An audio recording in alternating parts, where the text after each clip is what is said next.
ہم سب اپنی زندگی میں محنت کرتے ہیں، بہت کچھ پلان کرتے ہیں اور ایک بہتر مستقبل کے لیے مسلسل کوشش کرتے رہتے ہیں، لیکن اکثر ایک سوال ذہن میں ضرور اٹھتا ہے کہ بھئی ہماری ان کوششوں کا تقدیر سے یا ایک بڑے منصوبے سے آخر تعلق کیا ہے؟ آئیے آج اسی گہرے رشتے کی پرتیں کھولتے ہیں۔ تو اس بات کو سمجھنے کے لیے آئیے ایک بہت مشہور اور بظاہر سادہ سی لگنے والی کہانی سے شروعات کرتے ہیں، جس کے اندر حقیقت کا ایک بہت بڑا راز چھپا ہوا ہے۔ یہ حدیث مبارکہ آپ نے ضرور سنی ہوگی۔ بظاہر تو یہ عمل اور ایمان میں توازن رکھنے کا ایک بالکل سیدھا سادہ سبق دیتی ہے نا؟ لیکن کیا ہو اگر یہ صرف ایک نصیحت نہ ہو، بلکہ یہ پوری کائنات کے کام کرنے کے انداز کو سمجھنے کی ایک چابی ہو؟ کیا ہو اگر ہمارے عمل کی حقیقت وہ نہ ہو جو ہمیں نظر آتی ہے؟ اچھا، اس گتھی کو سلجھانے کے لیے ہمیں پہلے کچھ بنیادی الفاظ اور ان کے مطلب کو سمجھنا ہوگا جو اس پوری بحث کی بنیاد ہیں۔ تو سب سے پہلے ہے توکل۔ اس کا مطلب صرف ہاتھ پر ہاتھ دھرے بیٹھنا نہیں ہے، بالکل بھی نہیں۔ یہ ایک بہت گہری ذہنی اور روحانی کیفیت ہے، ایک مکمل بھروسے کی حالت۔ ہم جس دنیا میں رہتے ہیں اسے سبب کی دنیا کہتے ہیں، یعنی کاز اینڈ ایفیکٹ کی۔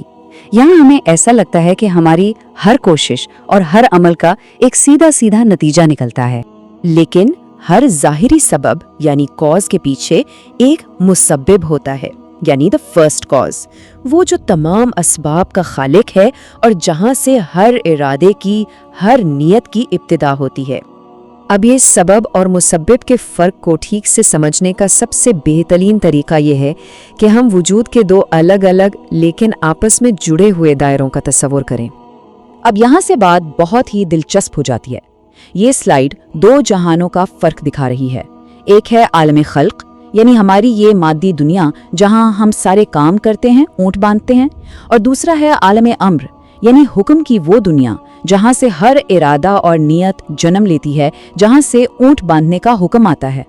سب سے اہم نقطہ یہ ہے کہ یہ دونوں جہان ایک دوسرے سے الگ نہیں ہیں، بلکہ عالم امر سے اٹھنے والا ارادہ ہی سفر کرتا ہوا عالم خلق میں ہمارے عمل کی شکل اختیار کرتا ہے۔ تو سوال یہ ہے کہ آخر یہ سفر طے کیسے ہوتا ہے؟ ایک نیت یا ایک ارادہ ہمارے عمل میں بدلتا کیسے ہے؟ اسے یوں سمجھیں کہ عالم امر میں ایک فیصلہ ہوتا ہے، ایک حکم جاری ہوتا ہے، پھر وہ حکم ایک خط کی طرح سفر کرتا ہوا عالم خلق تک پہنچتا ہے اور یہاں پہنچ کر کسی انسان کے عمل کی صورت میں ظاہر ہو جاتا ہے۔ اس کا مطلب یہ ہوا کہ اونٹ باندھنے کا جو عمل ہے وہ ہمارا آزادانہ فیصلہ نہیں ہے، بلکہ یہ اس حکم کی تکمیل ہے جو عالم امر سے پہلے ہی بھیجا جا چکا تھا۔ ہمارے دل میں جو خواہش پیدا ہوئی وہ دراصل اس سفر کی آخری منزل تھی۔ جب یہ حقیقت سمجھ آتی ہے تو ہماری سوچ میں ایک ایسا انقلاب آ سکتا ہے جو شاید شروع میں ہمیں ایک بے وقوفی جیسا محسوس ہو۔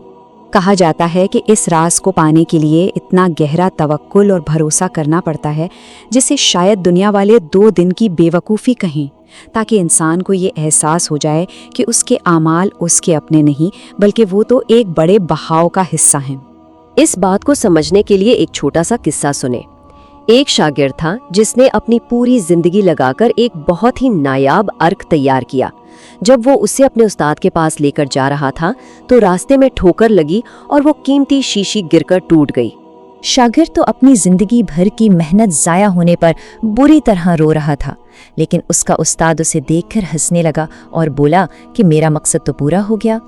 استاد نے کہا، مجھے تمہارے بنائے ہوئے عرق کی تلاش نہیں تھی، مجھے تو تمہاری آنکھوں سے نکلنے والے ان سچے آنسوؤں کی تلاش تھی جو اس نقصان پر نکلے ہیں۔ یہ اس بات کی کیا شاندار مثال ہے کہ بعض اوقات کوشش کا مقصد نتیجہ نہیں ہوتا، بلکہ وہ اندرونی کیفیت ہوتی ہے جو اس کوشش کے دوران پیدا ہوتی ہے۔ تو ٹھیک ہے، یہ ساری بات سمجھنے کے بعد ہماری روزمرہ کی زندگی پر اس کا کیا اثر پڑنا چاہیے؟ ہم اسے اپنی زندگی میں کیسے لائیں؟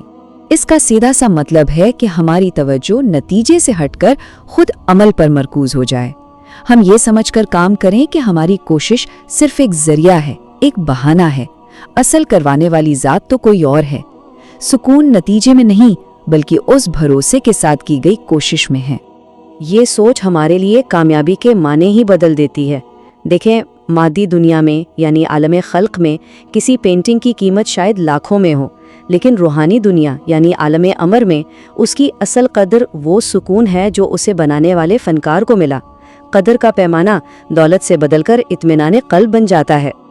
اور یہ ساری گفتگو ہمیں آخر میں ایک بہت گہرے سوال پر لا کر چھوڑ دیتی ہے، جس پر غور و فکر کرنا بہت ضروری ہے۔ اگر ہر کوشش اور ہر ارادہ ایک پہلے سے طے شدہ حکم کی ہی تکمیل ہے، تو پھر ہمارے اپنے اختیار اور انتخاب کی اصل حقیقت کیا ہے؟